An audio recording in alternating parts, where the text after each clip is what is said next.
Nanti saya dibantu oleh Mbak Hilia untuk mengatur teman-teman ya, siapa yang mau bahas dari soal-soal yang kemarin. Nah, sekarang saya lanjut saja ya teman-teman ya. Di sini nanti yang namanya branch accounting kan gitu ya. Nah, di sini nanti akuntansi cabang kan gitu ya, branch accounting. Nah, ini nanti ujung-ujungnya juga konsolidasian ya, Mas ya, Mbak ya, konsolidasi ya untuk akuntansi cabang ya.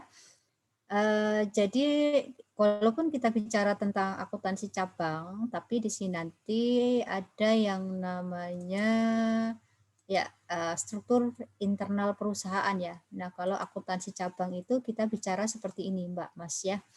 Jadi ini misalnya ada perusahaan apa ya di sini nanti ya PTA misal.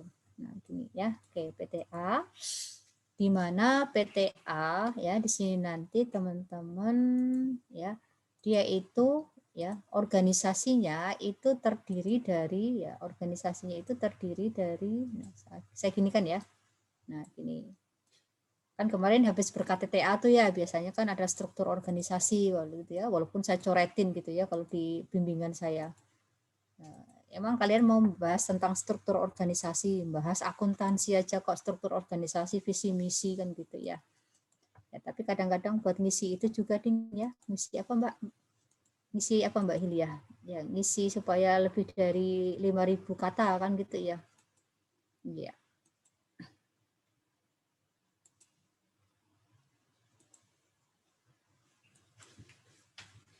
Nah, kayak gini Mas dan Mbak ya. Oke. Jadi di dalam apa namanya ya? Struktur itu kadang-kadang kan ada yang namanya kantor pusat ya, teman-teman ya. Home office kan gitu ya. Jadi di sini nanti ada yang namanya home office. Nah, seperti ini ya. Home office itu biasanya adalah yang apa ya, yang mengendalikan ya, yang mengendalikan semua pusat kegiatan, kebijakan kan gitu ya. Oke. Atau kantor pusat kalau Anda bilang. Nah, ini ya. Terus kemudian di bawah dari kantor pusat di sini nanti itu ada yang namanya kantor cabang ya di sini nanti ya teman-teman ya, home office, dan di sini nanti ada yang namanya branch ya. Misalnya branch itu bisa berdasarkan area pemasaran ya biasanya ya teman-teman ya, area pemasaran kan gitu ya. Nah, di sini nanti ada branch 1, branch 2, branch 3 kan gitu ya. Nah, di sini nanti. Oke ya. Nah, ini sudah apa ya? Ini lazim terjadi ya, teman-teman ya. Lazim, bentuk ini adalah lazim terjadi ya. Jadi perusahaan ini bisa memiliki lebih dari satu cabang kan gitu ya. Ya, cabang ini biasanya karena mereka ekspansi atau melakukan perluasan ya area pemasaran biasanya. Area pemasaran kan gitu ya, secara geografis di sini nanti ya dia bisa melakukan misalnya ekspansi keluar pulau kan gitu ya, keluar kota, di luar kota maksud saya, atau mungkin juga kalau Anda lihat ya bentuk seperti kayak yang sudah Anda akrabi ya, McD, KFC, Pizza Hut kan gitu, atau waralaba-waralaba lainnya itu menggunakan skema yang kayak gini Mas dan Mbak. Nah, ini yang kita bicarakan teman-teman.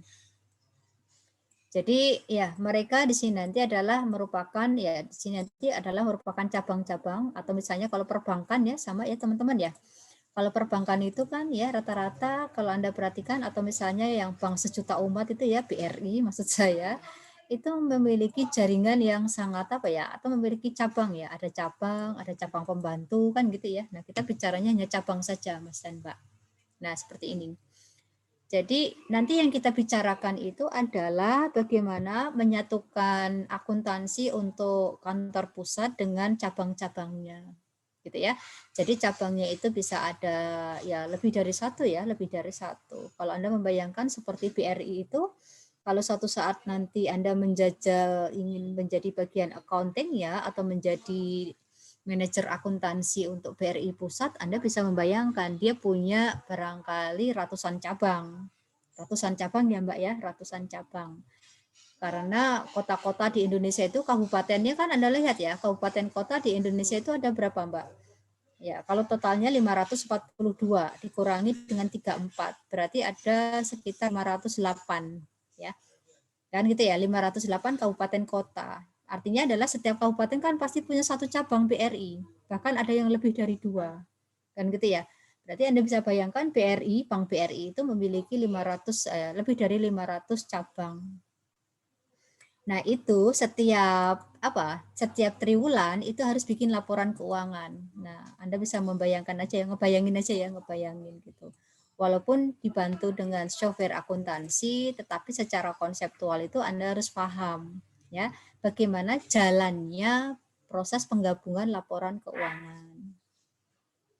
Nah, seperti ini Mas dan Mbak ya. Jadi kalau AKL itu tidak jauh-jauh dengan yang namanya penggabungan laporan keuangan. Nih ya. Jadi yang kita bicarakan itu adalah home office ya, home office dengan branch. Atau kalau Anda masih ingat ya, sini akuntansi ini analog dengan akuntansi pemerintah daerah kalau Anda masih ingat. Waktu Anda belajar Akpom kan gitu ya, waktu Anda di sini nanti belajar Akpom itu ya, di sini nanti ada yang namanya kalau Anda masih ingat akuntansi SKPD dengan akuntansi PPKD. Nah, ini ya. Nah, untuk PPKD itu mewakili dari sini ya, pejabat pengelola keuangan daerah ya di sini nanti ya. Itu adalah sebagai home office-nya ya, biasanya dipegang oleh Dinas Pendapatan dan Kekayaan Daerah DPPKAD, atau misalnya ya namanya beda-beda ya antar daerah ya. Nah, seperti itu pokoknya dia adalah Dinas Pendapatan. Terus kemudian cabang-cabangnya itu adalah berupa SKPD ya, Satuan Kerja Perangkat Daerah. Nah, seperti itu. Nah, ini sama Mas dan Mbak ya, karena mereka itu adalah analog ya. Analog itu artinya serupa ya. Ya seperti itu. Ya. Nah, seperti ini Mas dan Mbak. Nah, bedanya dengan yang kita bahas kemarin-kemarin, yang kemarin-kemarin masih ingat ya, kemarin-kemarin itu kan ada yang namanya parent kan gitu ya, parent. Terus kemudian berikutnya ada yang namanya subsidiary. Nah, parent dengan subsidiary itu adalah dua perusahaan yang berbeda, Mas dan Mbak. Nah, seperti ini.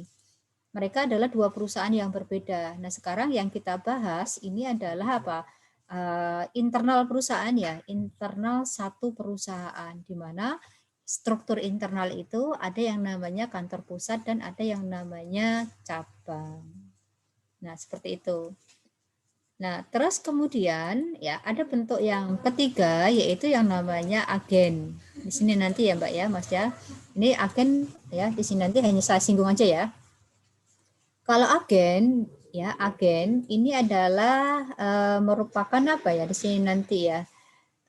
Kalau kita bilang sih perluasan pemasaran ya, perluasan pemasaran.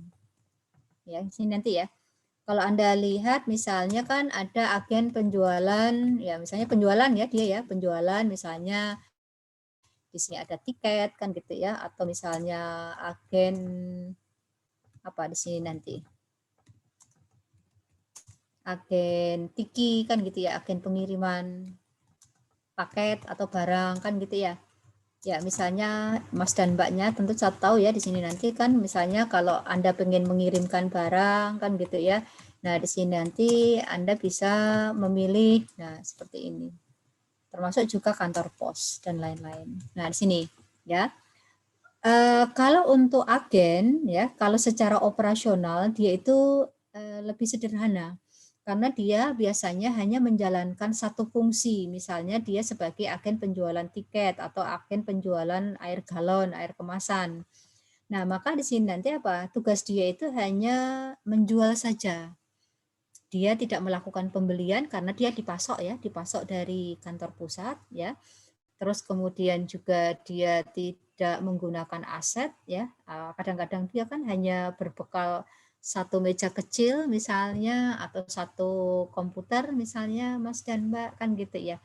Sehingga di sini nanti untuk akuntansi agen di sini nanti biasanya adalah menggunakan yang namanya akuntansi kas kecil.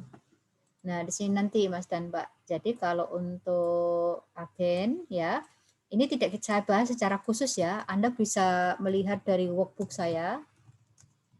Nah, di sini nanti adalah akuntansi kas kecil atau di sini nanti Anda menyebutnya sebagai petty cash. Nah, ini Mas, Mbak.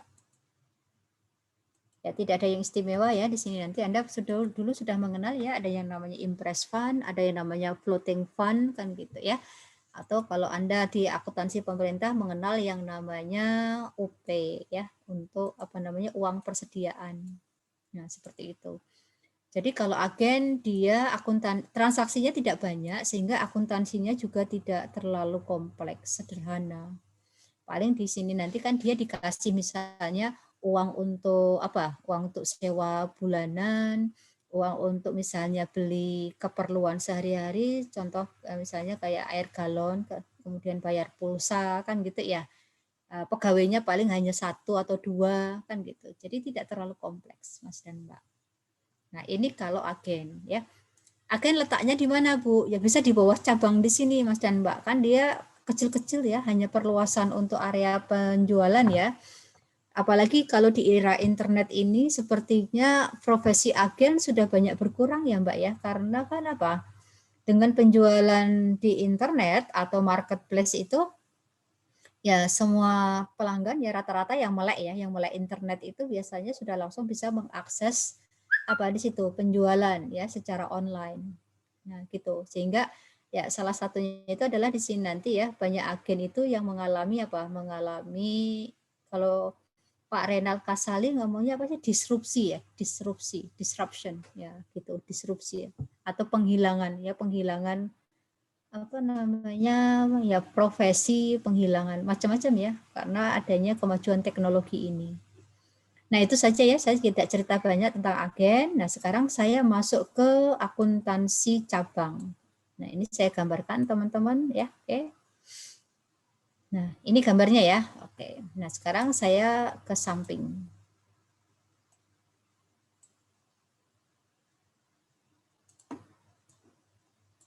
Oke, ya.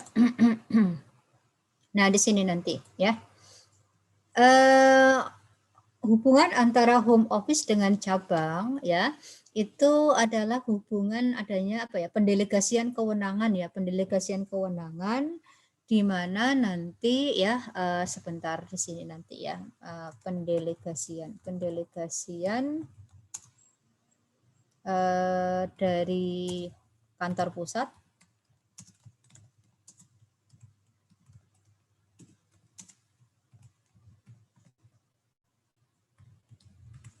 ya di sini nanti ya ke cabang.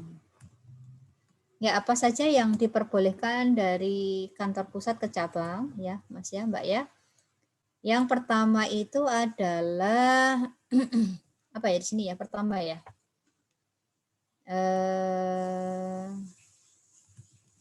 Cabang diwajibkan gitu ya, diwajibkan menerima ya atau apa ya diwajibkan menerima atau dipasok diwajibkan menerima pasokan barang dagang utama dari HO ya dari kantor pusat ya. Kalau Anda misalnya pernah masuk ke gerai Samsung kan gitu ya. Atau misalnya ke gerai HP, ke gerai laptop ya terserah ya. Kalau misalnya kalau dia mengkhususkan merek tertentu, misalnya Samsung, iPhone kan gitu ya. Atau misalnya apa kira-kira Oppo misalnya ya. Kalau Vivo kayaknya jarang ya yang punya gerai tersendiri ya. Biasanya dia gabung dengan yang lain-lain ya. Nah, di situ nanti adalah barang dagang utama dia itu adalah merek itu, kan gitu ya. Tapi selain apa namanya yang dijual selain barang dagang utama, dia juga diperkenankan untuk apa di sini nanti membeli ya, ini nanti ya, membeli barang dagang ya, barang dagang dari pihak luar, barang dagang dari pihak luar, sebentar. Yang berbahan barang dagang non utama, barang dagang sampingan ya, berarti tambahan ya. Kalau ngomong sampingan kok kayaknya gimana gitu ya.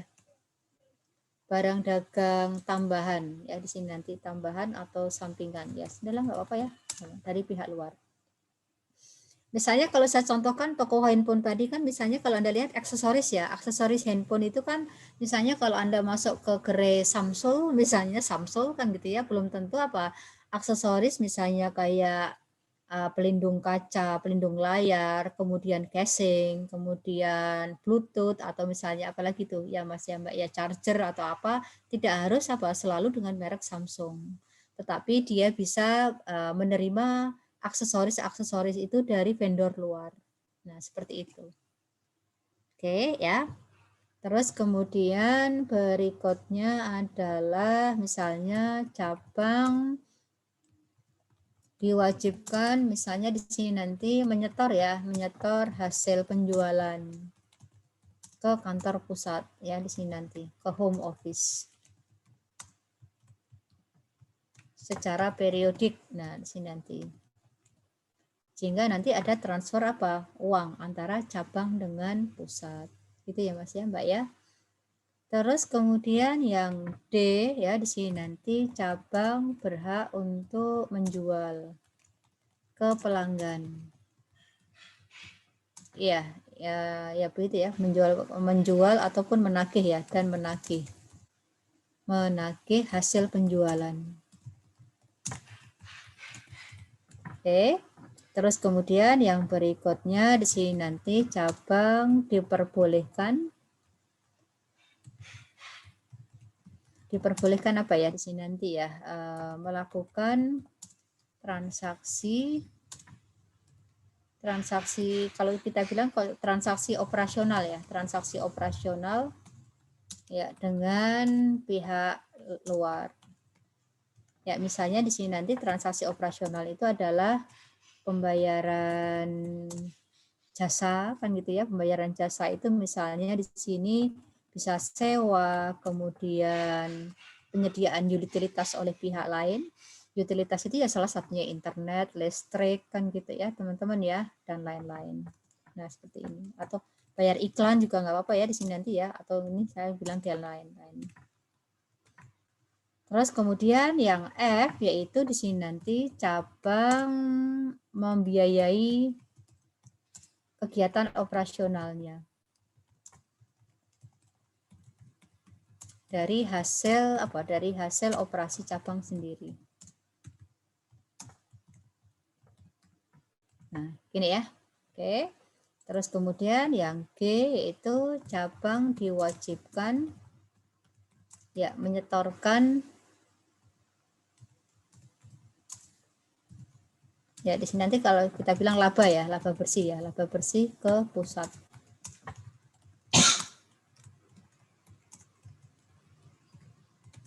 Nah, itu kira-kira seperti ini Mas dan Mbak ya. Barangkali nanti Anda boleh nambah ya. Ini kan hanya ancang-ancang aja ya dari A sampai G.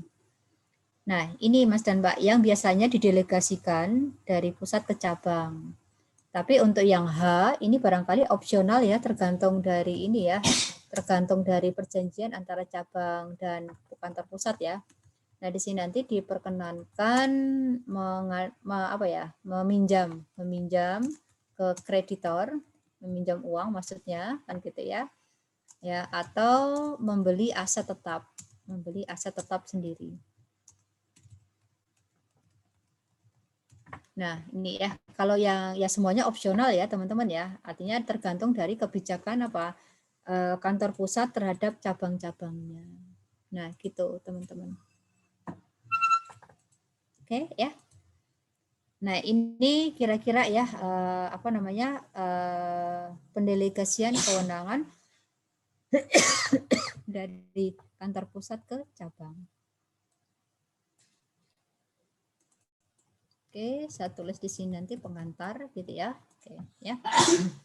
Nah, sekarang saya lanjut ke akuntansinya.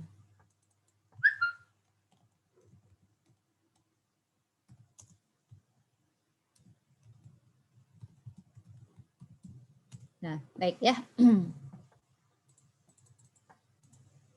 Oke, nah sekarang kita lihat adalah akuntansi ya di sini HO dan branch. Nah, untuk jenis akuntansinya, teman-teman, kita lihat di sini nanti adalah jenis transaksi. Kita lihat dulu ya jenis transaksi ya, jenis transaksi antara kantor pusat dengan cabang. Yang pertama atau A di sini nanti adalah transaksi antara di sini nanti HO dengan pihak luar. Ya. HO atau branch ya. Di sini nanti ya. Oke.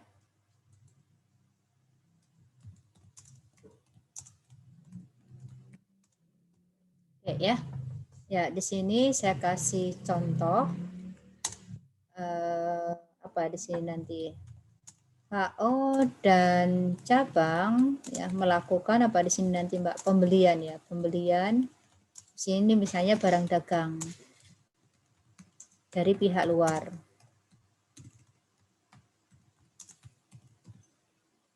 Ya, misalnya HO kantor pusat 100 juta kan gitu ya. Cabang misalnya 5 juta. Ya, kan aksesoris saja kan ya? Secara berurutan. Nah, kalau mereka melakukan transaksi dengan pihak luar, maka jurnalnya pun menggunakan jurnal umum, Mas dan Mbak, ya, jurnal yang sudah Anda kenal. Misalnya di sini nanti kalau pembelian ya barang dagang, kalau pakai periodik maka kita menggunakan akun purchase ya. Kemudian metodenya apakah tunai atau cash. Nah, di sini nanti ya tergantung soal ya. Nah, gitu ya. Nah, sama seperti ini Mas dan Mbak. Nah, ini akun-akunnya sudah Anda kenal ya, tidak terlalu rumit ya, teman-teman ya.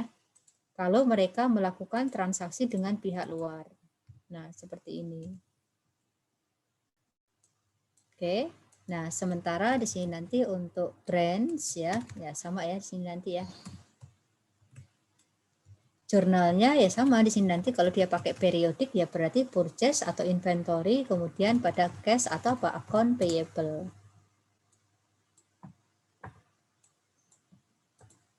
Nah, seperti ini ya. Oh, sini sama dengan 5 juta ya. Ya. Nah, seperti ini. Jadi tidak ada yang tidak ada yang berbeda kalau mereka melakukan transaksi dengan pihak luar. Oke, ya. Sama ya, nanti transaksi apapun Anda sudah mengenalnya ya jurnalnya ya kalau mereka melakukan transaksi dengan pihak luar. Terus kemudian yang B yaitu transaksi apa ya di sini nanti ya transaksi antar ya di sini nanti antar HO ya antara HO dan cabang. Jadi mereka bertransaksi. Nah di sini nanti Mas dan Mbak ya ini mulai ini ya satu kan gitu ya. Nah di sini nanti misalnya pengiriman uang dari HO ke cabang. Misalnya di sini uang yang dikirim itu misalnya 15 juta rupiah. Jadi kantor pusat mengirim apa? Mengirim uang ke cabang. Oke ya. Nah, kalau kantor pusat mengirim uang ke cabang, berarti di sini nanti adalah dia akan mencatat yaitu ya di sini nanti misalnya adalah branch, kemudian ya kantor pusat akan mengalami pengeluaran uang ya. Yaitu di sini nanti adalah sebesar 15 juta. Nah, gini Mas dan Mbak. Oke ya. Terus kemudian berikutnya adalah ya di sini ya. Branch ya. Misalnya di sini nanti dia tentu saja menerima ya cash. Kemudian nah di sini nanti ada akun yang namanya home office gitu ya. Yaitu sama dengan 15 juta. Nah, sekarang ya saya berikan penjelasan satu-satu dulu ya. Ini sambil kita kenalan dengan akunnya ya. Nah, di sini nanti untuk akun brands ya, ini analog dengan akun investasi. Atau piutang juga boleh ya. Ini ya, Mas ya, Mbak ya. Nah, di sini ya. Jadi dia diakui sebagai apa? Aset. Di mana saldo normalnya adalah di sebelah apa? Debit. Nah, seperti ini Mas dan Mbak. Nah, ini saya maksudkan plus debit itu artinya saldo normalnya di sebelah debit ya, sehingga dia bertambah di sebelah debit. Nah, sementara untuk akun home office ya di tempatnya siapa? Branch ya. Jadi kalau masih ingat nggak dulu waktu SKPD kan ada yang namanya RK PPKD dan RK SKPD ya? Iya. RK SKPD itu ada di tempatnya siapa? PPKD, RK SKPD ada di tempatnya RK PPKD ada di tempatnya ya SKPD. Nah, gitu ya, jangan sampai ketukar ya. Analog dengan akun ya di sini nanti adalah akun modal. di mana dia ditempatkan sebagai ekuitas. Ya, di mana dia nanti bersaldo normal di sebelah apa? Kredit. Nah, gitu Mas dan Mbak. Jadi saya kenalkan di sini ada akun yang namanya adalah Branch ya, di mana dia bertempat di bukunya kantor pusat ya. Jadi jangan sampai branch itu nanti ada di tempatnya branch. Nah, kebalik nanti kan gitu. Oke ya. Nah, ini ya contohnya ya. Terus kemudian contoh transaksi yang kedua. Contoh transaksi yang kedua itu kantor pusat membayar asuransi jiwa gitu ya, asuransi jiwa untuk semua karyawan di cabang maupun pusat. Ya, kebalik. Di pusat maupun cabang. Gitu ya.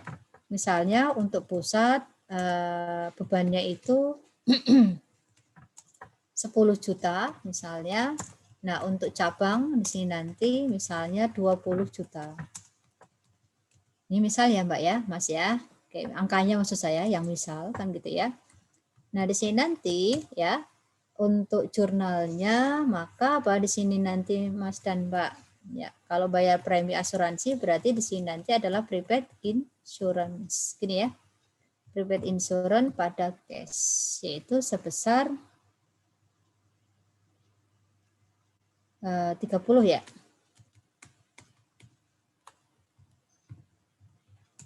Nah, gitu ya. Nah, terus kemudian untuk brand di sini nanti karena dia dibayarin, maka di sini nanti adalah no entry dulu. Nah, seperti ini Mas Mbak.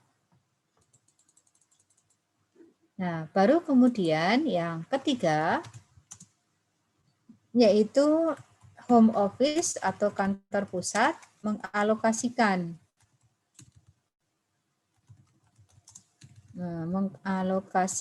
pembebanan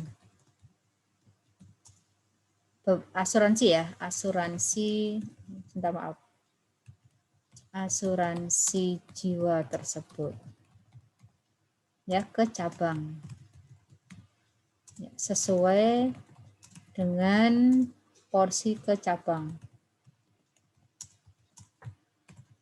yaitu sebesar 20 juta. Nah, ini ya. Jadi di sini saya pilih jurnalnya itu tidak otomatis ya, teman-teman ya. Oke ya. Maka di sini nanti adalah jurnalnya yaitu branch ya. Misalnya tadi saya kasih contoh branch 1. Nah, di sini nanti adalah prepaid insurance. Nah, seperti ini. Nah, prepaid insurance yang dipindahkan ke cabang itu adalah sebesar 20 juta. Nah, gitu teman-teman ya. Di sini ya.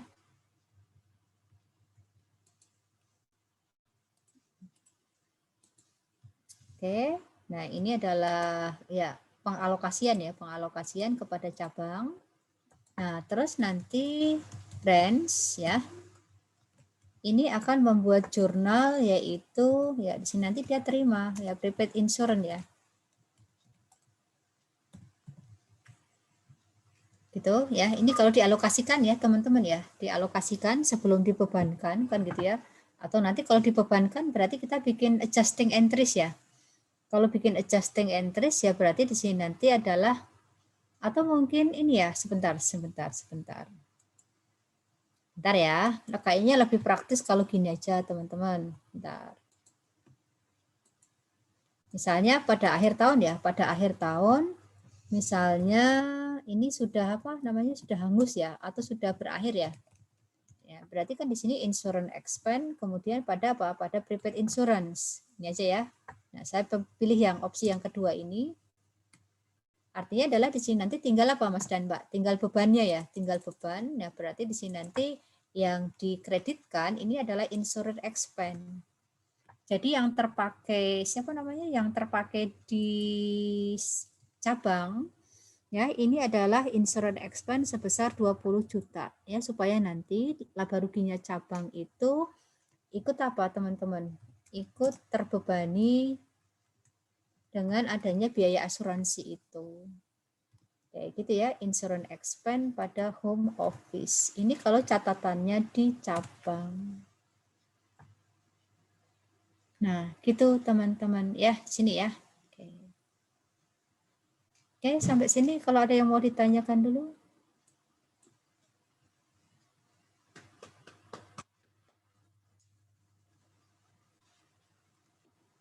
Baik, kalau belum ada, ya, saya lanjut untuk transaksi yang keempat, ya, sebagai ilustrasi.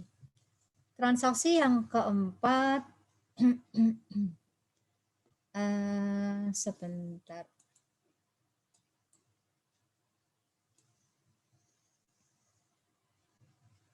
Ya, tadi misalnya transaksi jual beli sama aja ya.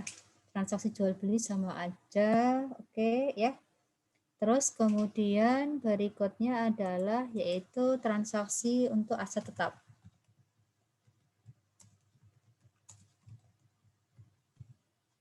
Oke ya. Nah, transaksi aset tetap di sini nanti ada apa ya? Di sini nanti ya. Ada sistem pencatatan. Di sini nanti ada yang namanya desentralisasi. Ya. Terus kemudian nanti ada sistem pencatatan sentralisasi.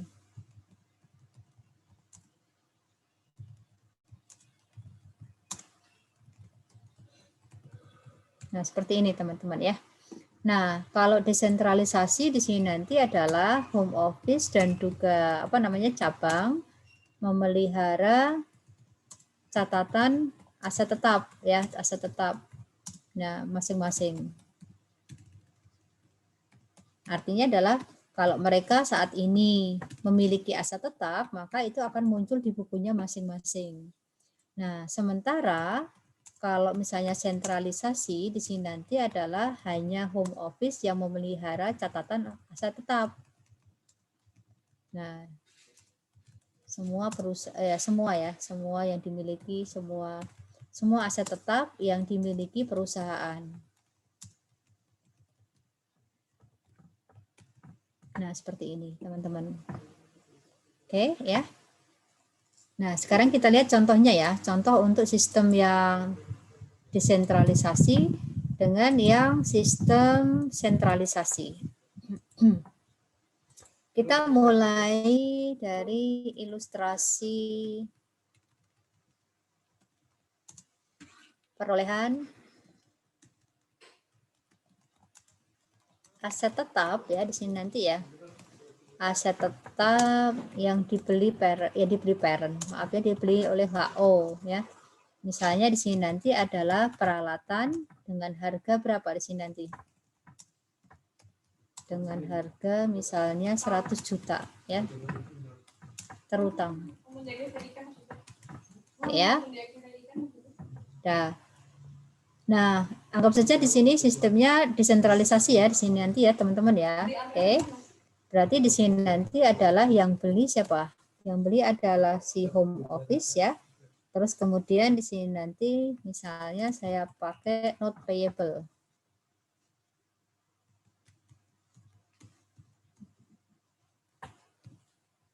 Nah, seperti ini ya. Terus kemudian kalau sentralisasi, nah di sini kalau sampai sini jurnalnya sama ya.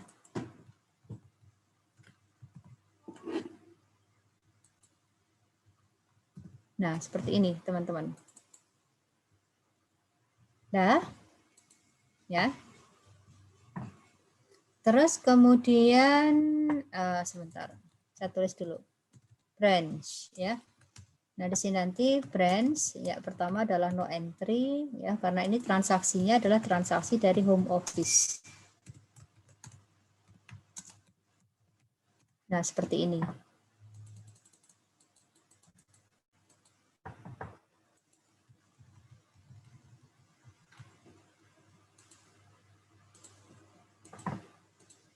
Oke ya.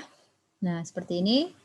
Terus kemudian yang berikutnya adalah home office mengirimkan ya peralatan tersebut ke cabang. Nah, gitu Mas dan Mbak. Oke ya. Jadi yang di sini adalah desentralisasi, maka di sini nanti adalah untuk yang HO ya.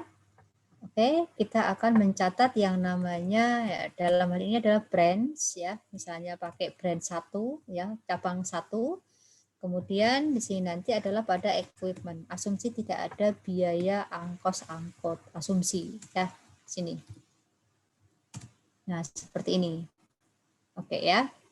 Terus kemudian nanti branch ya. Dia akan mencatat apa di sini teman-teman? Ya tentu saja dia akan mencatat equipment. Kemudian pada apa? Home office. Masih ingat ya mekanisme belanja LS dengan UP ya? Kalau Anda masih ingat ya? Atau TUP kan gitu ya? Artinya adalah equipment pada home office itu yang belanja adalah brand, tapi yang bayari adalah kantor pusat ya, kayak akuntansi PPKD sama SKPD ya, kalau Anda masih ingat ya. Nah, ini kalau desentralisasi teman-teman, sehingga kan equipment sekarang berpindah ke apa?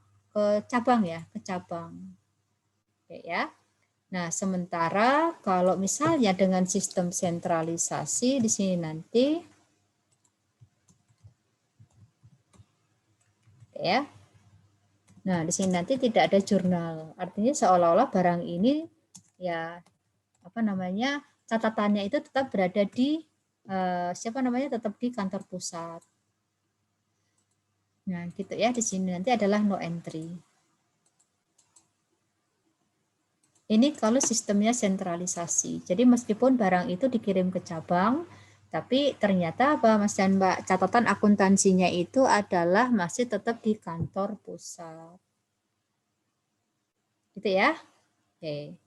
Nah, sekarang yang saya lanjutkan di sini, sebentar. Biar dia tidak bergerak ya, kita freeze pen ya. Nah, terus kemudian berikutnya adalah penyusutan. Pada akhir periode. Di mana peralatan tersebut misalnya estimasi apa useful life-nya misalnya 10 tahun. Ya, 10 tahun. Terus kemudian pakai strike line biar gampang hitungnya. Kan gitu, teman-teman ya? Nah, di sini nanti untuk home office ya, di sini nanti adalah no entry. Gitu, teman-teman.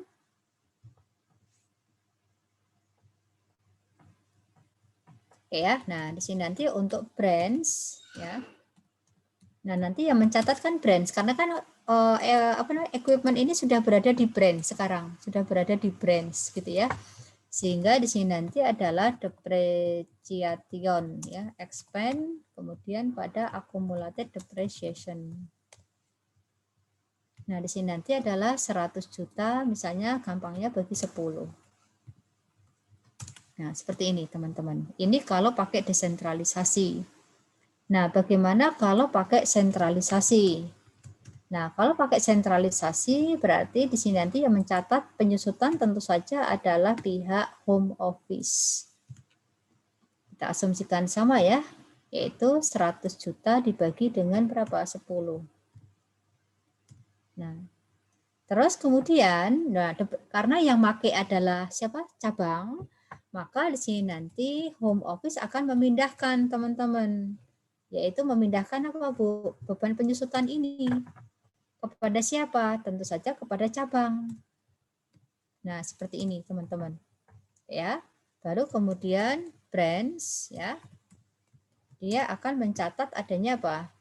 Kiriman beban penyusutan ya gitu ya. Kemudian pada home office. Nah, begini teman-teman.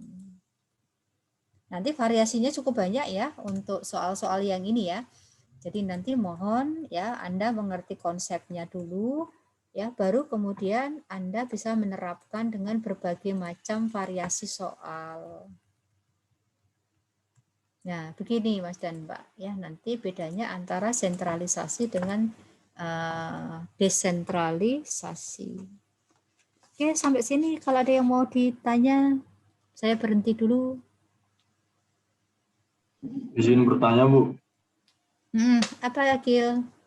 Misal, Bu ya, perusahaannya itu punya cabang yang laku lah Bu, laris, yang udah sukses gitu Bu. Nah, perusahaan B ini pengen akuisisi cabang, itu bisa nggak Bu? Ya nggak bisa. Akuisisi tetap harus dari kantor pusatnya, Agil. Nggak bisa nggak bisa dia itu mengakuisisi cabang itu harus dari seizin kantor pusat.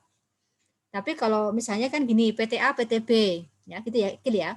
PTA, PTB. Nah, PTB ini salah satu cabangnya sukses ya di sebuah kota. Nah, terus kemudian PTA ini tertarik ingin membeli cabang ini.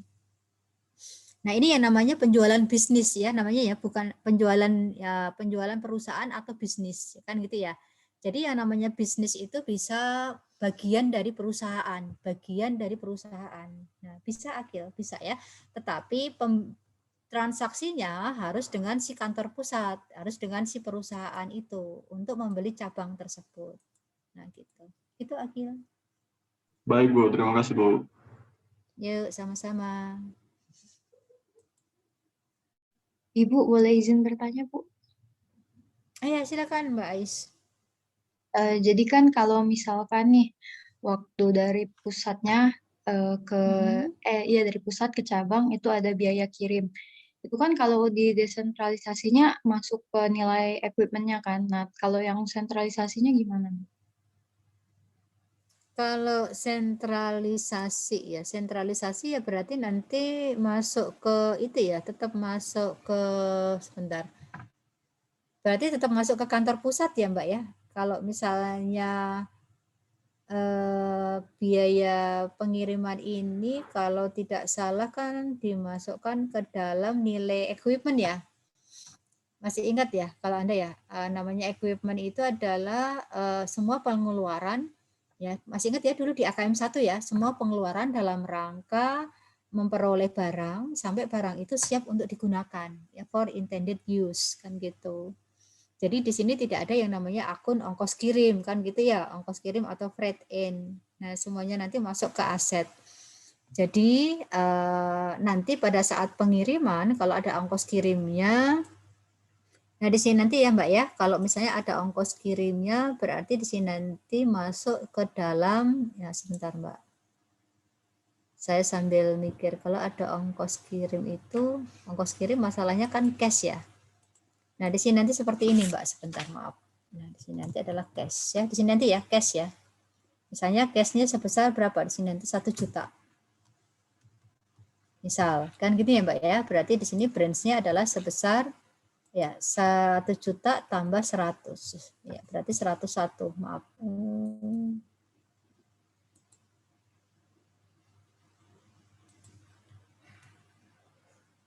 Nah ini ya, oke.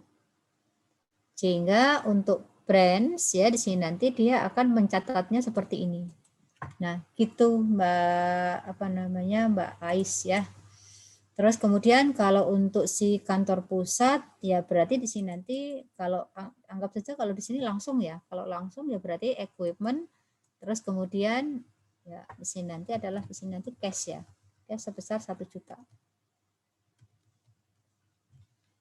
Nah, gini ya. Jadi di sini nanti adalah sama dengan nah gini Mbak Ais. Ya, sebentar.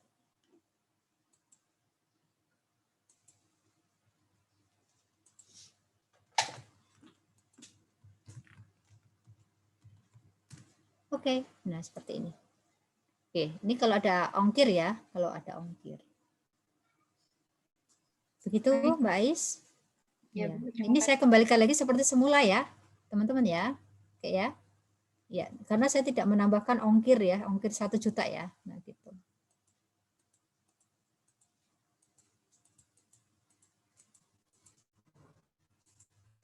Ya. Nah, seperti itu teman-teman. Bu, izin bertanya Bu. Ya, apa Kim?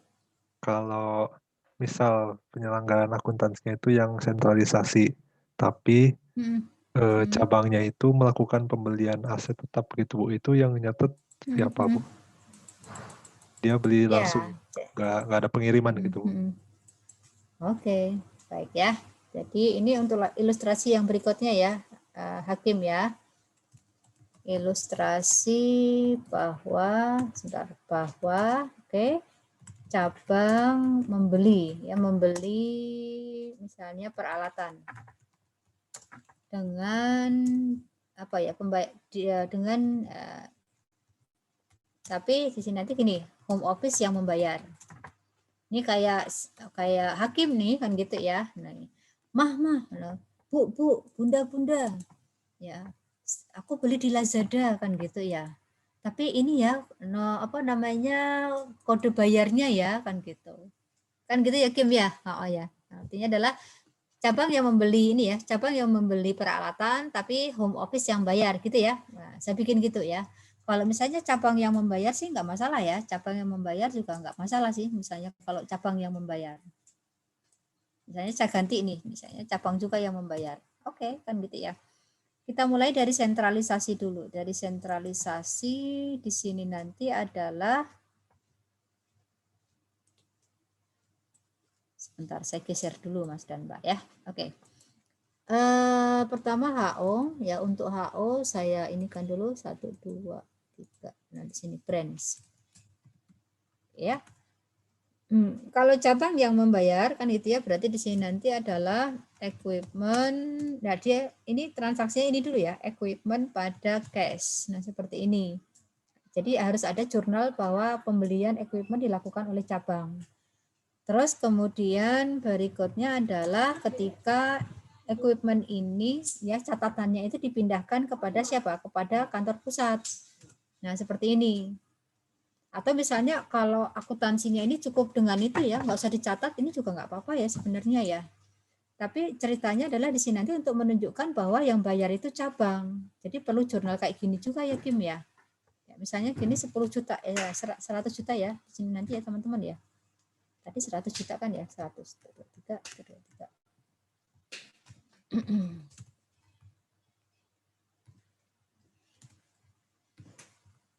Nah, seperti ini seperti pengiriman ke kantor pusat, tapi sebenarnya mengirim akun aja. Sehingga nanti kantor pusat ya, Hakim dan teman-teman di sini nanti akan memunculkan equipment di sana. Karena kantor pusat itu tidak keluar duit, maka dia mencatatnya adalah pada branch. Gitu. Makanya tadi kenapa saya bilang perlu dicatat jurnal enggak ya, kan gitu ya. Oh perlu kan gitu ya, karena nanti untuk menandakan bahwa yang keluar duit itu adalah si cabang. Nah ini Mas Hakim ya, kita perlu jurnal yang ini nih. Nah ini, nah kayak gini. Makanya jurnalnya kayak berstep-step gitu ya, berstep-step gitu. Bu, ya minta tolong ini jangan diringkas ya teman-teman ya. Anda kan pandai meringkas jurnal tuh tanpa tahu konsepsinya kan gitu ya. Kalau diringkas boleh nggak Bu? Di sini nanti home office pada cash kan gitu ya. Ya kan jadi hilang maknanya Mas, Mbak. Ya kan gitu ya. Gitu. Kalau misalnya Anda ringkas jurnalnya jadi misalnya home office pada cash kan gitu. Nah gitu Kim ya. Ya Bu, terima kasih. Yuk sama-sama. Kalau misalnya desentralisasi nggak majalah ya Kim ya, nggak majalah. Kayak kalau desentralisasi ya berarti di sini nanti no entry ya.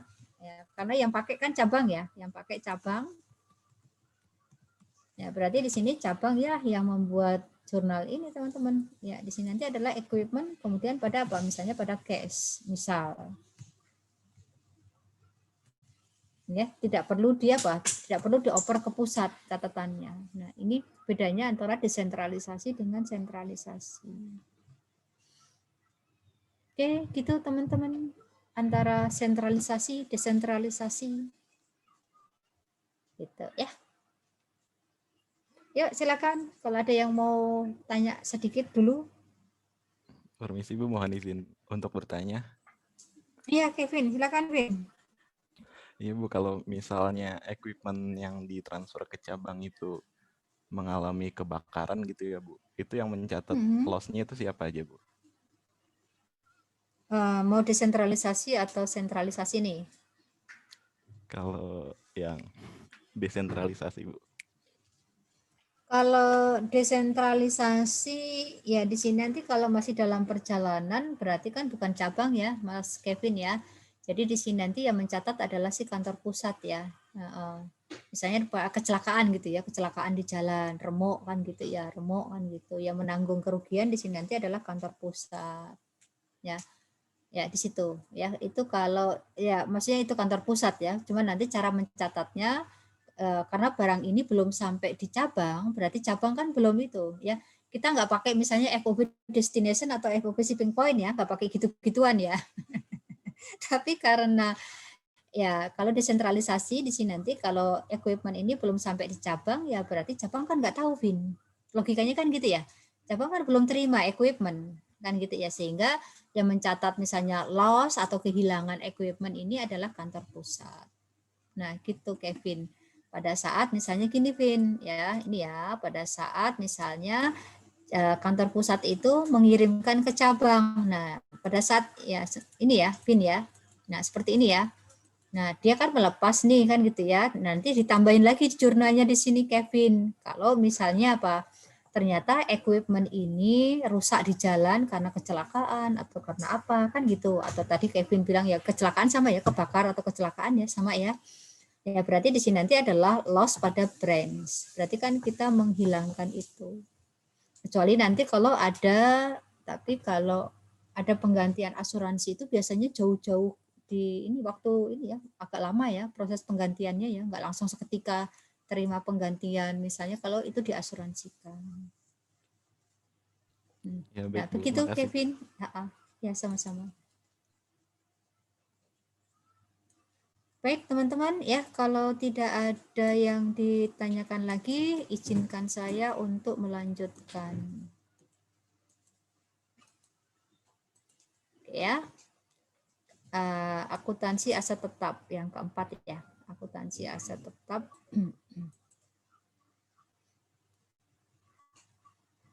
Nah, di sini saya masukkan untuk yang kelima. Apa di sini nanti? Pengiriman ya. Pengiriman barang dagang dari kantor pusat ya, dari HO ke cabang. Ya, kita kasih ilustrasi, ya, misal atau ilustrasi. Misalnya HO atau kantor pusat mengirimkan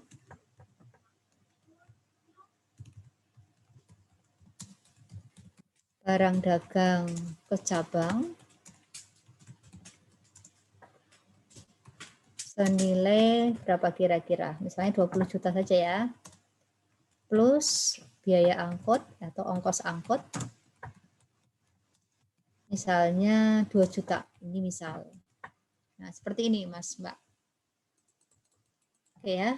Jadi HO yang mengirimkan ya, bukan cabang yang mengirimkan. Oke. Nah, di sini nanti adalah jurnal untuk HO. Di sini nanti ada yang namanya, ya biasanya kalau dia mengirimkan segala sesuatu, biasanya diawali dengan branch. Nah, seperti ini. Kemudian ada akun yang namanya shipment to, ya shipment to branch. Gini Mbak, Mas. Terus kemudian karena dia bayar ongkos angkut, jadi ada yang namanya apa di situ? Ada yang namanya cash, ya, cash ya. Ya, kalau yang mengakui freight end itu nanti adalah si cabang. Oke. Nah, shipment to di sini nanti adalah harga pokoknya, teman-teman ya, 20 juta. Kemudian cash-nya ini adalah ongkos angkut yaitu sebesar 2 juta. Sehingga untuk besaran akun brand ini adalah penjumlahan antara nilai pokok penjualan, nilai barang yang dikirimkan dengan ongkos angkutnya. Sementara kalau branch ya, di sini nanti dia mencatatnya adalah ya di sini nanti kebalikan ya, ada yang namanya shipment from home office. Ya, saya tulis HO gitu ya. Terus kemudian jangan lupa di sini nanti ada yang namanya freight in. Kita asumsikan dia pakai periodik. Kalau pakai perpetual agak susah ya teman-teman ya di sini nanti ya. Agak apa ya? Harus banyak modifikasi ya. Sementara ini saya tidak jawab untuk yang perpetual ya. Jadi kita pakainya adalah yang periodik ya. Terus kemudian di sini nanti adalah home office, HO. Nah, di sini juga sama, shipment to, shipment from, 20 juta, freight in yang ini. Oke, karena yang menjual nanti adalah siapa? Brands. Maka Fred&, ini nanti akun Fred&, yang mengakui adalah cabang, karena cabanglah yang menjual. Sehingga nanti di dalam COGS, barang yang terjual, itu nanti termasuk di dalamnya adalah Fred&. Gitu ya, teman-teman ya. Nah, terus kemudian yang ingin saya terangkan itu di sini adalah mengenai akun shipment to dengan shipment from. Nah, shipment to dengan shipment from ini merupakan dua akun yang masuk ke dalam COGS. Tapi COGS-nya COGS yang kantor pusat maupun yang branch. Tolong diingat ya, di sini adalah barisannya home office, yang sebelah kanan ini adalah barisannya branch. Nah, gitu teman-teman ya. Jadi di sini adalah cost of goods sold ya, di sini nanti ya sold section ya bagiannya gitu. Oke, biasanya ya ada yang namanya apa teman-teman? Beginning inventory kan gini ya. Oke. Terus kemudian kalau kantor pusat di sini nanti bisa purchase atau bisa COGM.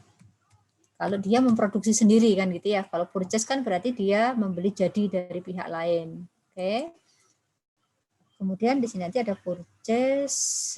Nah, di sini nanti ada yang namanya goods available for sale. Oke ya. Misal beginning inventory-nya ada 20 juta. Purchase-nya misalnya 100 juta. Oke. Maka di sini nanti good available for sale-nya adalah 120 juta. Nah, terus kemudian ya biasanya di sini nanti adalah ada pengurangan. Nah, pengurangannya salah satunya ini teman-teman. Jadi akun shipment to brands ini nanti dicantumkan di COGS. Nah, di sini sebagai pengurang. Ini ya. Nah, ini nanti sama dengan yang ini. Gitu. Selain nanti ada yang namanya pengurang untuk apa? Ending inventory yang masih ada di kantor pusat. Nah, seperti ini. Misalnya di sini nanti masih ada 25. Ini misal saja. Gitu ya. Sehingga di sini nanti Anda bisa mendapatkan apa? COGS. Ya, jadi COGS-nya berarti good available for sale ya, di sini nanti dikurangi dengan apa? Shipment to dengan ending inventory. Nah, ini teman-teman ya. Terus kemudian kalau untuk brands ya di sini nanti di sini ya dia purchase ya, tapi purchase-nya itu adalah di sini ya from, minta maaf atau sebentar, ya, saya lupa. Ini saya pindah ke bawah aja ya.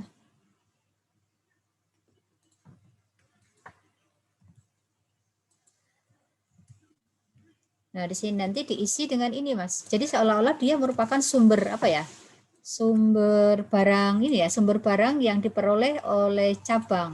Nah, di sini cabang shipment from HO. Nah, oke, misalnya di sini kita sederhanakan angkanya untuk cabang. Nah, seperti ini. Nah, nanti purchase-nya misalnya 3 juta misal. Kalau purchase 3 juta kan ini ya. Nah, oke. Makanya di sini nanti adalah ya, seperti ini. Jadi ada akun purchase, ada akun shipment, apa namanya? Shipment from HO. Nah, purchase ini adalah saya tulis from outside party. Nah, gini ya. Nah, ada ini. Tapi ini opsional ya, kalau dia melakukan apa? Pembelian dari pihak luar. Nah, seperti itu. Oke? Terus kemudian di sini nanti tidak ada yang namanya shipment to, kan gitu ya. Misalnya di sini nanti dia memiliki ending inventory-nya misalnya di sini adalah 4. Nah, seperti ini teman-teman. Berarti COGS-nya adalah sebesar berapa? Gitu, ya. Jadi ini merupakan penyajian untuk akun apa namanya? Shipment from HO. Nah, maaf ini belum saya sesuaikan ya. Nah, sini, maaf.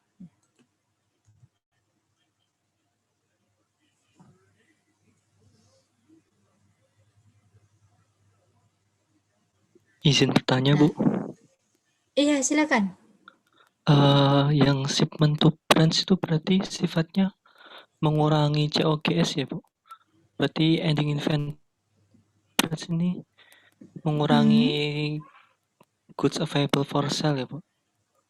Iya, Keduanya. sebenarnya sih sebenarnya mengurangi good available for sale ya, Mas, karena kan good available for sale-nya si kantor pusat kan berkurang ya, karena sebagian dipindah ke cabang ya. Logikanya kan gitu ya? Iya, Bu. Gitu. Ya Berarti kadang-kadang ini CO sih, oke. kadang-kadang gini, sebentar saya potong dulu. Kadang-kadang shipment to itu dinaikkan ke atas ini, Mas, mengurangi good available for sale kadang-kadang ya. Seperti itu. Atau kadang-kadang dimasukkan ke sini, tapi dengan posisi mengurangi. Cuman kadang-kadang saya tidak nyaman kan gitu ya. Makanya saya pindah ke bawah. Nah, ini cara penyajian aja sih. Berarti COGS-nya ini bukan, Bu? 75 bukan ya, Bu? Iya, COGS-nya iya. Saya yang ini sebentar. Ya, di sini 120 dikurangi dengan ini dikurangi ya. Saya yang ini Mas, sebentar Mas, kurang. Nah, sini satu. Oh, ditambah, maaf. Karena di situ notasinya ada ini ya. Ya, iya. terima kasih di sini Mas ya. Iya, Bu.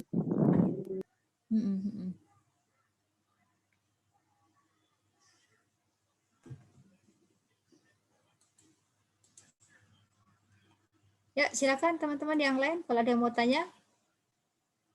Jadi Anda mengenal akun brand, shipment to brands kan gitu ya, ada home office, shipment from home office kan gitu. Izin bertanya, Bu. Iya, silakan. Terkait pembebanan ongkir tadi, Bu. Apakah biaya ongkir ini tuh selalu dibebankan kepada cabang ya, Bu? Jika dibebankan ke pusat, iya, Mas.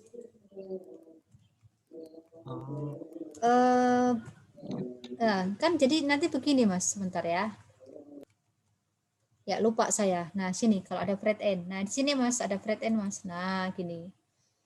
Nah, freight end ini seharusnya kan mengikuti apa ya? Barang ya. Karena kan freight end ini nanti akan menjadi komponen dalam apa ya? Harga pokok barang sebenarnya ya, harga pokok barang. Ya, cuman kalau dalam metode periodik itu dicatat dengan menggunakan dua akun yang berbeda, yaitu satu akun purchase, satu akun freight end. Kalau misalnya Anda menggunakan pendekatan perpetual, itu kan semuanya menggunakan akun inventory. Masih ingat? Iya, Bu. Gitu ya? Nah, kayak gitu. Jadi dia melekat di dalam harga perolehan ya, harga perolehan dari barang dagang ini. Makanya freight end ini akan mengikuti kemana barang ini kan gitu ya, akan mengikuti kemana barang ini. Nah gitu, kebetulan barang ini dikirim ke cabang, maka freight end ini yang mengakui adalah pihak cabang gitu, supaya nanti pada saat dijual, nah itu nanti yang menjual kan cabang ya. Nah, kalau yang menjual cabang, betul, berarti COGS yang ditandingkan terhadap penjualan itu nanti sudah termasuk ke dalam apa freight end ini. Gitu, Mas. Jadi mengikuti barangnya itu di mana itu ya, Bu? Betul. Terima kasih. Ya, sama-sama.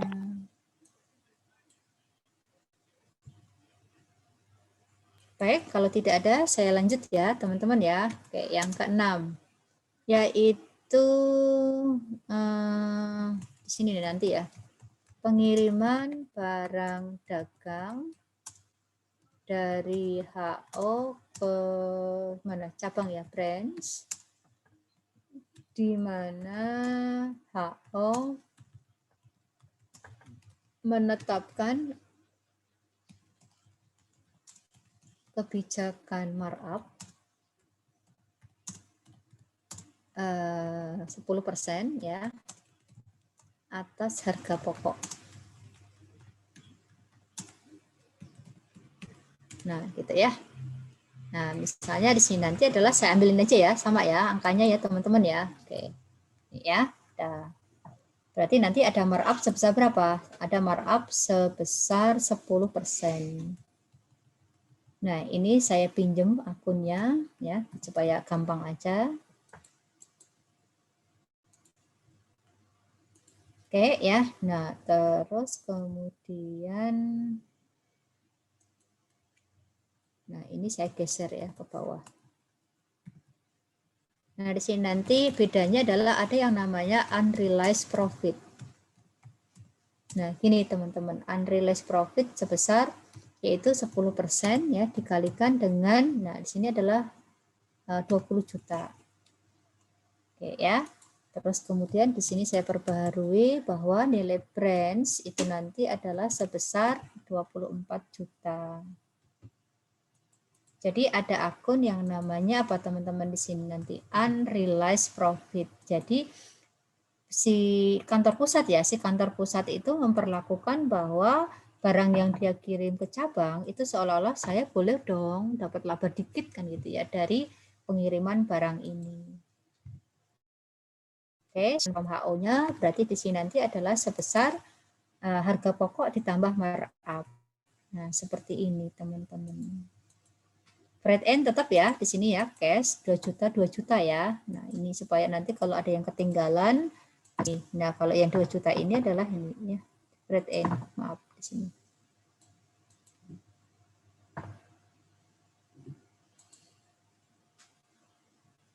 Gitu. Silakan kalau ada yang mau tanya.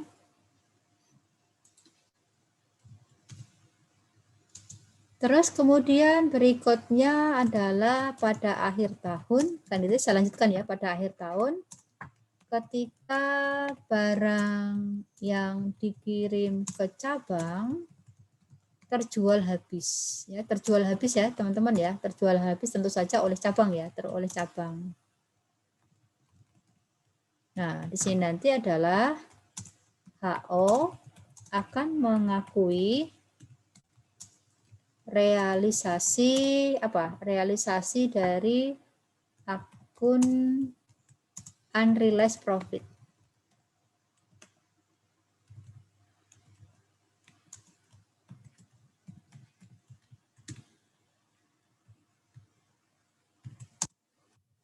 Nih, sini ya. Oke, HO dia akan membuat jurnal yaitu unrealized profit ini teman-teman ya. Nanti kalau misalnya tidak terjual habis berarti proporsional ya. Nah, ini nanti adalah income from branch atau branch income. Nah, seperti ini. Nah, ini saya contohkan semuanya saja kan gitu ya, yaitu sebesar berapa teman-teman? 2 juta. Berarti nanti ada yang namanya apa? Branch income atau income from branch. Nah, seperti ini. Kemudian untuk branch ya di sini nanti tentu saja no entry ya terkait dengan ini ya. Paling dia hanya mencatat jurnal penjualan.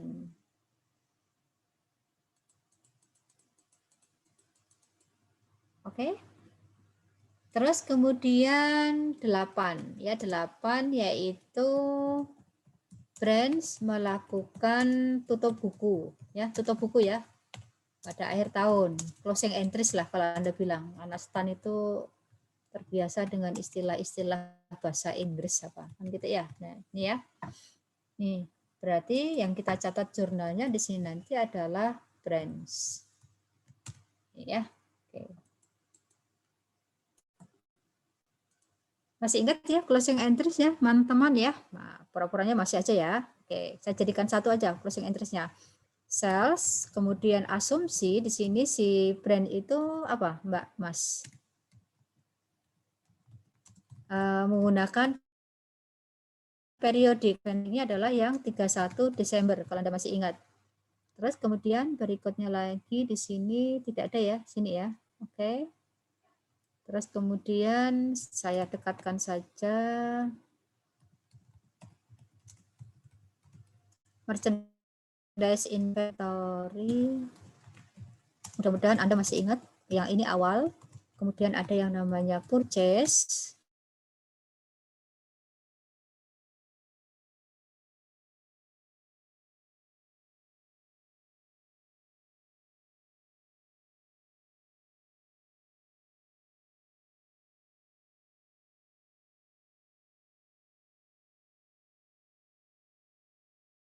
Ya, kita cari angkanya dulu maksud saya.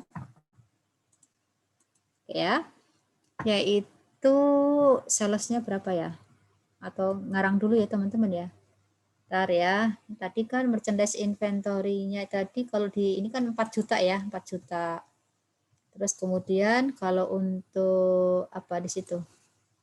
Beginning inventory-nya, nah saya pinjam yang di sini ya, oke, 2 juta.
Tes.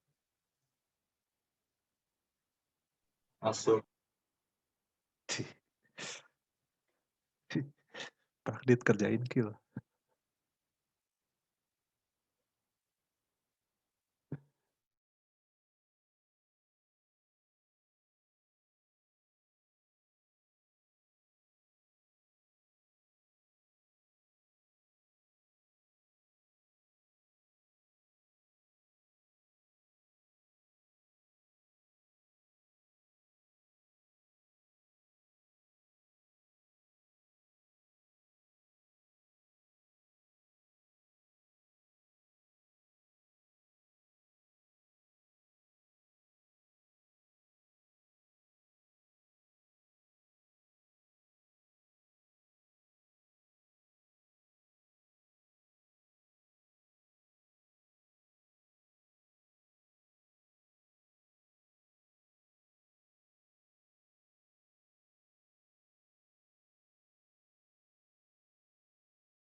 Iya, mohon maaf teman-teman ya, jaringan saya tidak stabil ya. Ini kadang-kadang First Media itu suka up and down.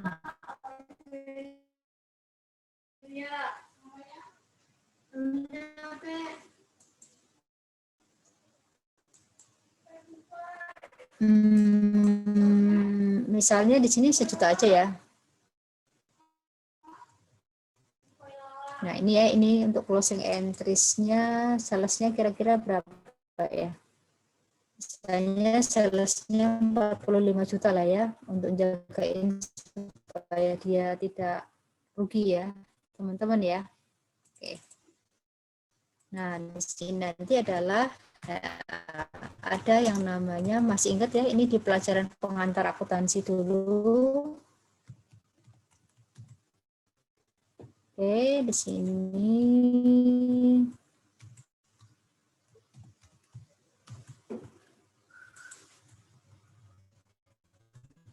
nah seperti ini ya. Wow, kan gitu ya. Ternyata kok ini sekali.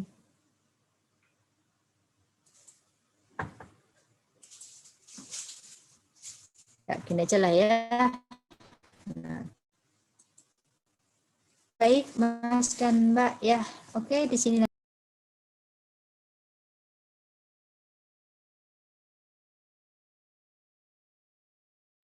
Happy birthday. Hilang lagi deh. Baru mau ngomong ya.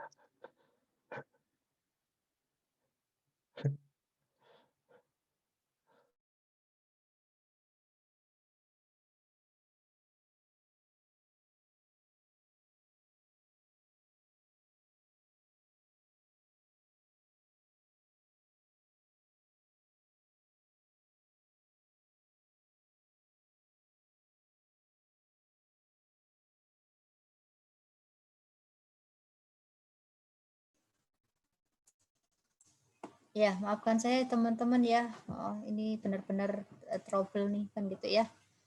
Oke, di kantor pusat di sini adalah apa teman-teman? Nah, di sini nanti adalah pasangannya satu di sampingnya ya.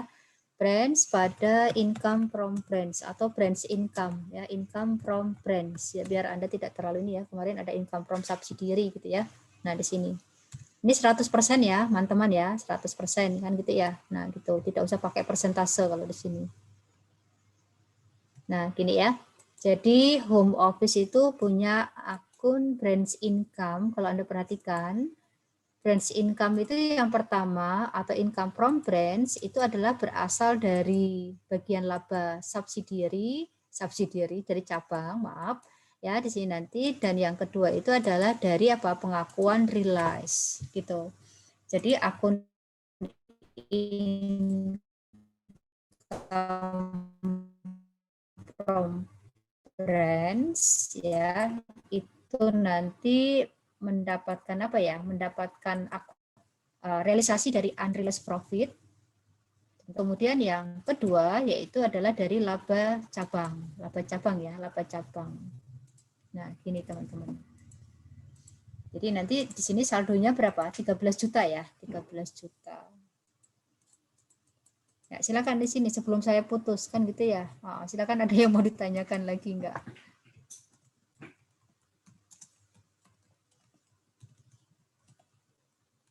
Nah, di sini untuk closing entries-nya siapa? Home office. Di sini nanti ada sales. Kemudian seperti biasa di sini nanti ada income from branch. Terus kemudian ada merchandise inventory.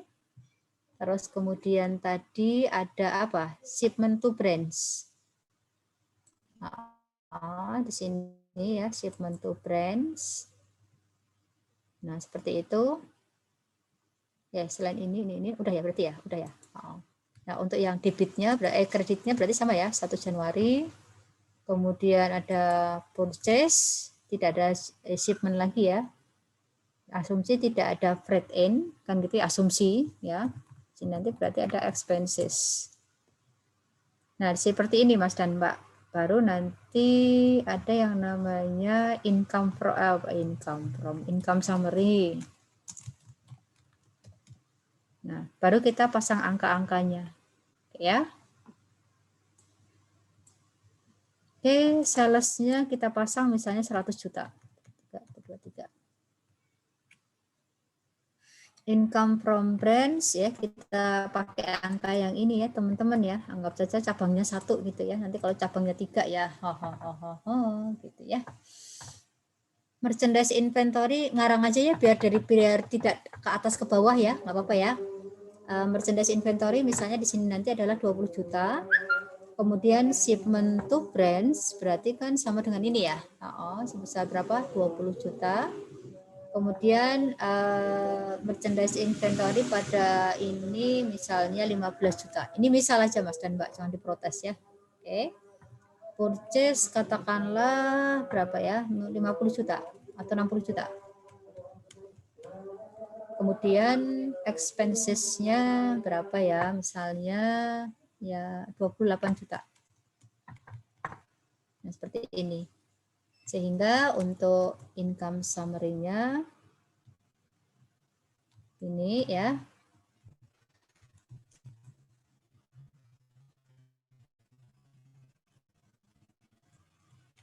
Nah, seperti ini. Ya, nih. Nah, kalau khusus untuk kantor pusat, teman-teman, di sini income summary. Nah, di sini Anda sudah boleh ke return earning. Nah, ini ya, jadi yang punya return earning itu adalah siapa? Kantor pusat. Nah, kan menjadi satu kan ya. Nah, nanti seperti ini. Nah, ini kan menerima dari cabang satu ya. Kalau misalnya Anda nanti berhadapan dengan soal cabangnya itu 3 kan gitu ya, ya berarti dia akan membuat jurnal ini 3 kali. Dari cabang 1, cabang 2, cabang 3 gitu ya.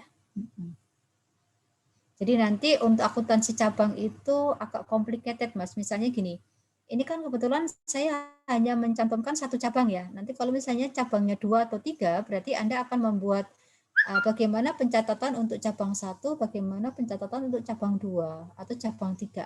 Berarti nanti Anda bisa membayangkan kertas kerjanya adalah landscape ya.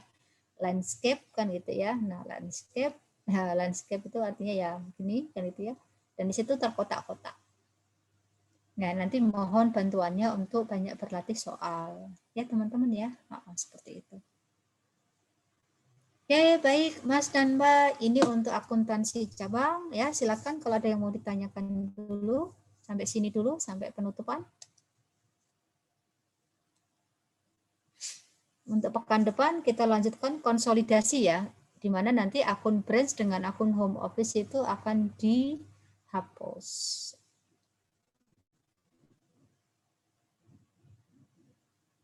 Permisi Bu, izin bertanya. Ya, silakan Mas Iqbal. Saya tadi kepikiran yang pernyataan Ibu kalau ini ya, ongkir itu dibebankan ke Cabang. ya yang dikirimkan itu berarti ya. Kalau misalkan yang ngirim inventory itu dari cabang ke pusat itu nanti ongkirnya bakal ditanggung tetap cabang atau gimana ya Bu?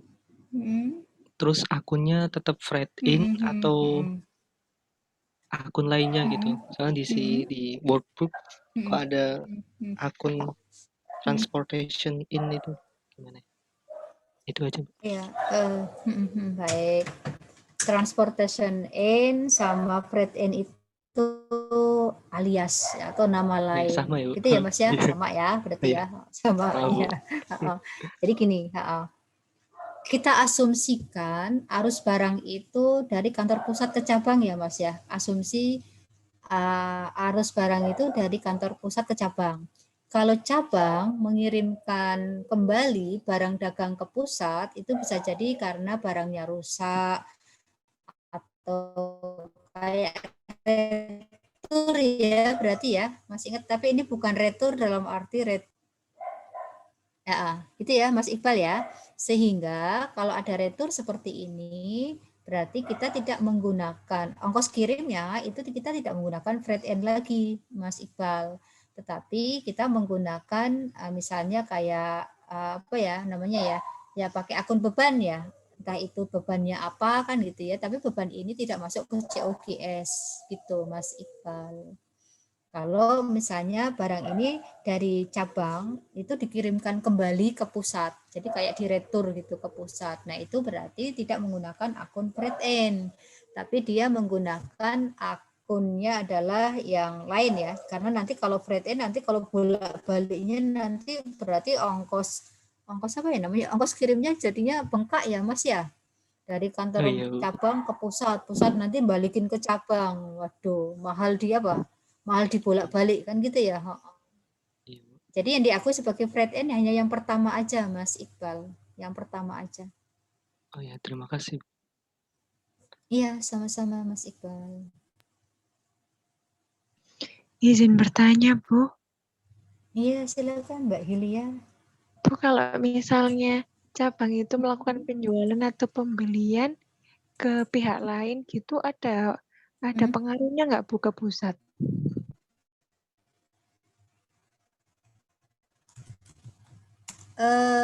Tidak ada Mbak.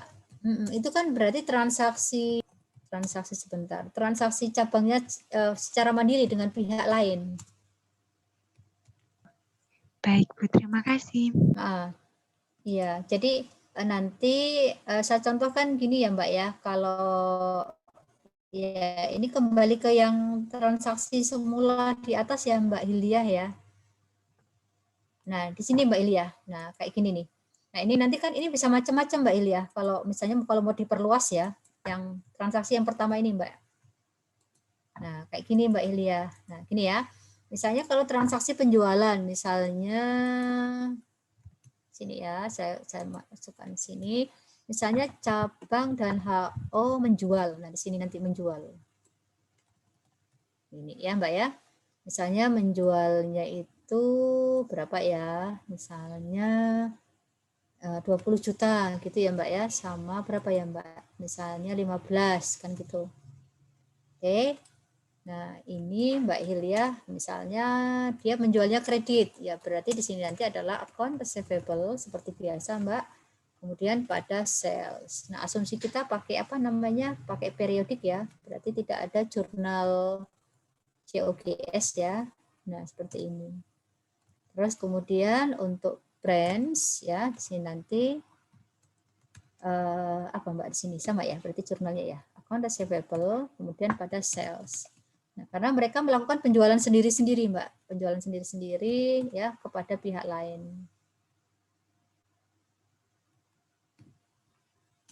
Nah, gitu Mbak Hilya ya. Nah, gini ya. Atau misalnya ya boleh lagi. Ya, Mbak Hilya boleh kasih contoh apa misalnya, kan gitu ya. Misal ya HO dan cabang membayar misalnya beban operasi misalnya, atau beban gaji juga boleh ya Mbak ya. Beban gaji masing-masing ya. Beban gaji untuk karyawan masing-masing, yaitu dengan beban sebesar misalnya 15 juta, misalnya 16 juta biar angkanya beda, dan 7 juta misalnya. Ya, secara berurutan, respectively.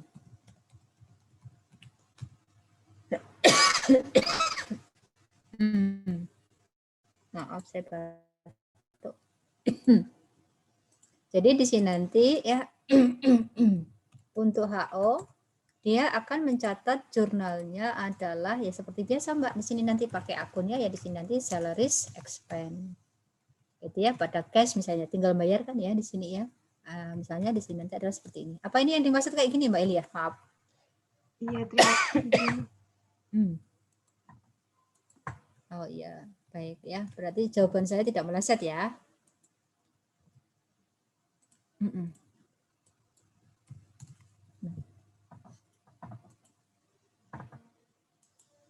Oke, begitu Mbak Ilya dan teman-teman.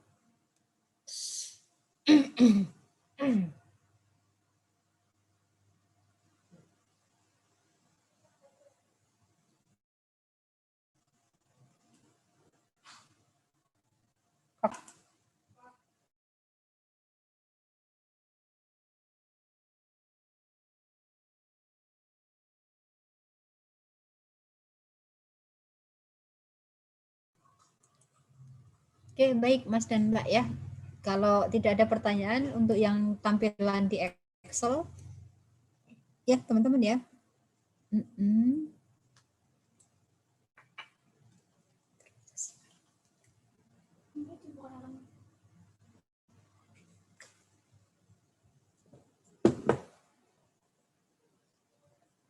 Baik, saya stop screen dulu untuk Excel ya teman-teman ya. Stop share. Nah, sekarang saya pindah ke workbook ya. Ini karena pengen penanya aja gitu ya, nggak usah pakai Excel kan gitu ya. Ini adalah kasus khusus ya teman-teman ya, yaitu saya pengen, nah di sini nanti ada yang namanya pengiriman antar cabang. Nah ini ada di workbook saya ya, nah, nanti Anda bisa baca sendiri sama. Nah di sini Mas dan Mbak ya. Kalau Anda pernah mendengar atau pernah mengalami sendiri ya, kadang-kadang kan ada satu cabang itu mengalami stock out ya, kehabisan persediaan, terus kemudian pasokan dari kantor pusat kan biasanya terjadwal kapan kan gitu ya. Nah, untuk menangani kelangkaan atau kehabisan dari persediaan tadi, biasanya dia ngambil dari cabang terdekat, cabang lain terdekat ya, seperti itu ya. Nah, bagaimana akuntansinya ketika terjadi pindah-memindahkan barang antar cabang? Oke ya. Di sini nanti bisa ada loss atau bisa nanti ada apa ya, gain ya. Di sini nanti ya teman-teman ya, ada loss ataupun ada gain. Gain itu kalau ada terjadi penghematan. Ternyata kalau ngambil barang dari apa namanya cabang sebelah itu ternyata total ongkos kirimnya ternyata lebih murah, maka terjadi gain. Nah, kalau ilustrasi saya ini biasanya adalah kalau terjadi pembengkakan biaya. Kalau terjadi pembengkakan biaya, maka di sini nanti akan terjadi loss. Nah, di sini nanti tambahan loss ya. Oke. Kita lihat ilustrasinya dulu, Mas dan Mbak. Oke, ya di sini nanti kantor pusat mengirimkan barang dagang ke cabang M ya, 100 juta ya. Jadi kantor pusat mengirimkan barang dagang ke cabang M 100 juta dengan biaya pengiriman 2 juta rupiah. Beberapa hari kemudian cabang Y kehabisan persediaan barang dagang. Kemudian pusat memerintahkan M yang lokasinya lebih dekat dengan cabang Y untuk mengirimkan barang dagang yang dikirim beberapa waktu lalu ke cabang Y. Biaya pengiriman dari cabang M ke cabang Y 1,2. Berarti total barang itu, total apa ya? Total ongkir barang itu dari kantor pusat, cabang M, cabang Y, gitu ya. Nah, itu totalnya adalah 2 juta ditambah 1,2. Ya, jadi ada 3,2 juta ya, teman-teman ya, 3,2 juta. Nah, padahal kalau dari kantor pusat ngirim langsung ke cabang Y itu ternyata hanya 1,8. Berarti ada pembengkakan berapa? 1,4 kan gitu ya, 1,4 juta. Nah, ini ya, 1,4 juta ini nantilah yang diakui sebagai loss on excessive freight charges. Nah, itu ya 1,4. Dah ya. Nah, terus kemudian bagaimana jurnalnya? Nah, di sini Mas dan Mbak. Jurnal yang pertama yaitu ketika kantor pusat itu mengirim barang dagang ke M. Mengirim barang dagang ke M, Anda lihat di sini nanti ya. Tadi ya, jurnal kantor pusat itu adalah branch ya sebesar 102 juta. Shipment to branch M atau to M langsung 100 juta tambah ongkos kirim 2 juta. Sementara cabang M mencatatnya adalah shipment from HO, freight in, ya, dan di sini nanti home office ya 102 juta. Nah, ini adalah transaksi pengiriman barang dari kantor pusat ke cabang M. Nah, sampai sini silakan kalau ada yang mau tanya. Saya kira cukup jelas ya. Nah, sekarang adalah bagaimana cabang M memindahkan barang ini ke cabang Y. Asumsinya seluruhnya, Mbak. Nanti kalau misalnya sebagian, berarti nanti Anda tinggal mengalihkan secara proporsional. Entah itu separuh, seperempat, sepertiga, kan gitu ya, dan lain-lain. Nah, di sini nanti adalah ada akun, ya, di sini nanti ya, si siapa namanya cabang M itu membatalkan ya, di sini nanti jurnal ini ya, teman-teman ya. Nah, di sini ya, membatalkan, Anda lihat di sini nanti home office yang semula dikredit, ditaruh di sebelah debit, ya. Terus shipment from HO yang semula di debit kita taruh di sebelah kredit, begitu pula dengan freight in ya. Terus kemudian dia menambahkan cash ini. Cash ini merupakan tambahan biaya transportasi ya, biaya transportasi dari cabang M ke cabang Y. Oke, gitu. Terus kemudian cabang Y di sini nanti dia mencatatnya adalah seolah-olah ini barang dikirim dari kantor pusat. Jadi kalau ini barang dikirim kantor pusat, maka cabang Y akan mencatat jurnal penerimaan barang, yaitu shipment from HO 100 juta harga pokoknya, freight in yaitu sebesar 1,8 pakai asumsi kalau seolah dari kantor pusat ya, berarti menggunakan ongkirnya adalah seolah-olah kantor pusat directly ya mengirim barang dagang ke Y. Jadi freight in-nya di sini nanti 1,8. Dia home office 101,8. Nah, kantor pusat di sini nanti apa teman-teman? Kantor pusat akan melakukan rekonsiliasi atau clearing ya bahasanya ya. Di sini nanti kalau ini saya sebut sebagai jurnal clearing atau Anda boleh mengatakan rekons. Ya, di sini rekon. Ya. Nah, oke. Maka di sini nanti adalah ya yang pertama adalah kalau Anda perhatikan di sini kantor pusat itu menghapus akun branch M ini. Nah, di sini teman-teman. Branch M yang semula di sebelah debit, dia taruh di sebelah kredit. Jadi dia menghilangkan kiriman barang dagang, menghilangkan catatan barang dagang yang dikirim dari kantor pusat ke cabang M. Gitu ya. Termasuk di sini nanti adalah shipment to, kan gitu ya, shipment to M. Nah, di sini adalah apa? Dia hapus juga. Nanti digantikan dengan apa? Branch Y pada shipment to Y. Oke ya. Baru nanti selisih ongkos kirimnya, kelebihannya Mas dan Mbak, nah ini nanti diakui sebagai loss. Loss on excessive freight charges. Nah, gitu. Gitu teman-teman untuk materi kita di cabang. Ya, insya Allah sudah selesai ya, tinggal pekan depan kita menggabungkan laporan keuangan cabang-cabang dengan kantor pusat. Nah, gitu. Silakan kalau ada yang mau tanya.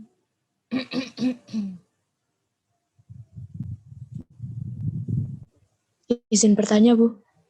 Ya, silakan, Mbak. Kan Ibu tadi bilang di sini transaksi untuk kantor pusat sama cabang ini pakai periodik, berarti sampai nanti pakai periodik terus ya, Bu? Atau bisa aja perpetual gitu?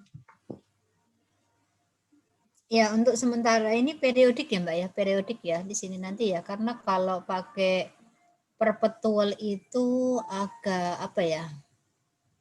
Maksud saya gini, kalau pakai periodik itu setiap akun itu kan setiap akun ya, terutama barang dagang ya, Mbak ya, terutama barang dagang itu kan akunnya detail ya. Kalau untuk periodik ya, di situ ada purchase, ada apa Mbak namanya, freight in, kalau ada retur nanti ya retur kan gitu ya.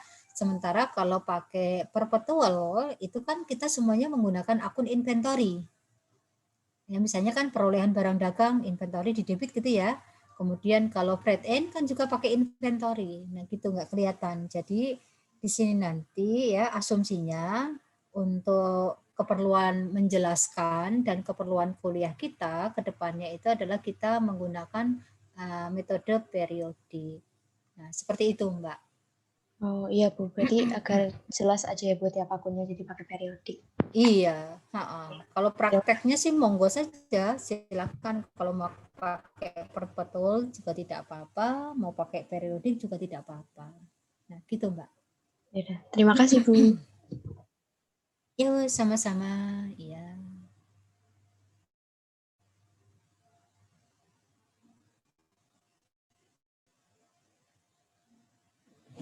Oke, gitu teman-teman ya. Barangkali dari saya ya.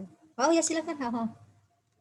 Permisi Bu, maaf izin bertanya, cuma bukan materinya ya Bu.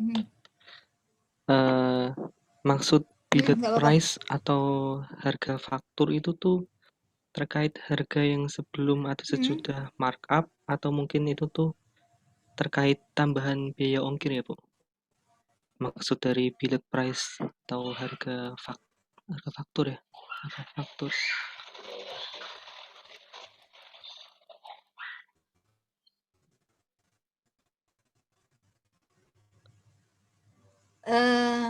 Ya, harga faktur. Ya, harga faktur itu berarti harga yang harga pokok ditambah kalau ongkos kirim itu biasanya beda lagi, Mas. Biasanya nanti resinya kan berbeda ya, resinya. Oh iya. Jadi yang ditagihkan itu biasanya hanya yang harga pokok ditambah markup. Oh iya, terima kasih Bu. Markup ya, betul. Ya, sama-sama Mas Iqbal. Izin bertanya, Bu. Iya, silakan, Mbak.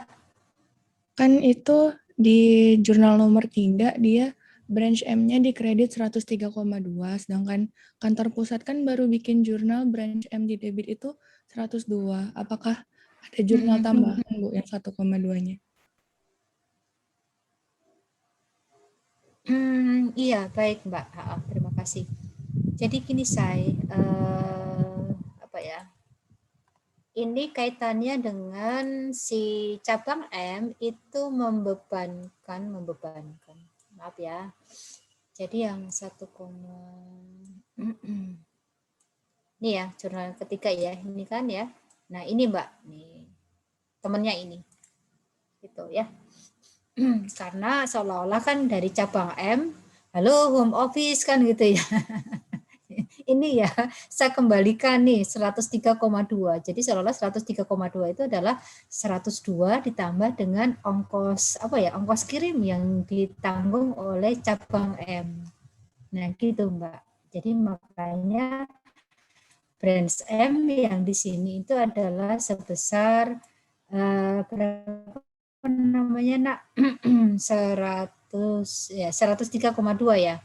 Berarti kan di sini nanti memang ada akan ya salah satunya ditampung di loss ini, Mbak. Karena ini kan sebenarnya yang 1,2 ini merupakan kayak tadi dibilangnya apa sih namanya?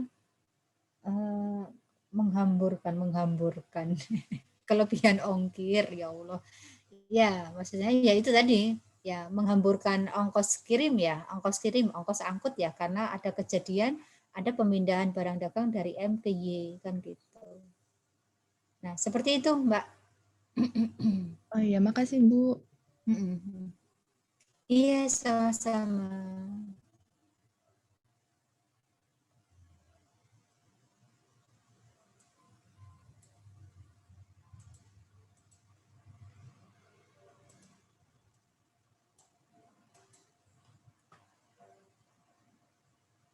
Oke, baik ya teman-teman. Kalau sudah tidak ada pertanyaan lagi, nanti kalau untuk konsolidasinya biar pekan depan ya.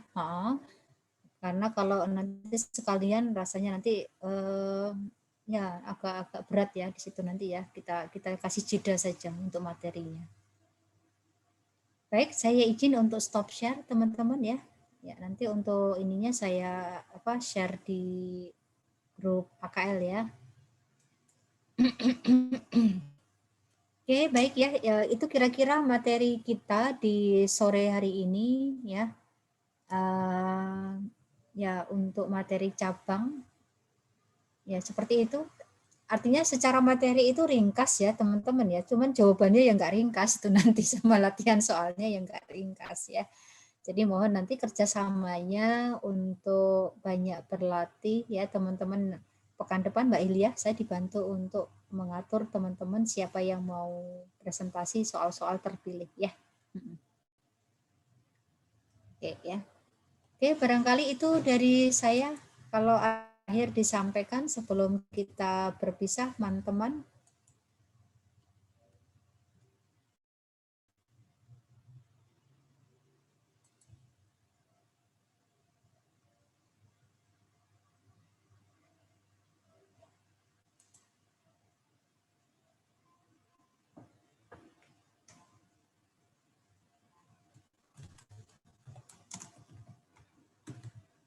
Tidak ada?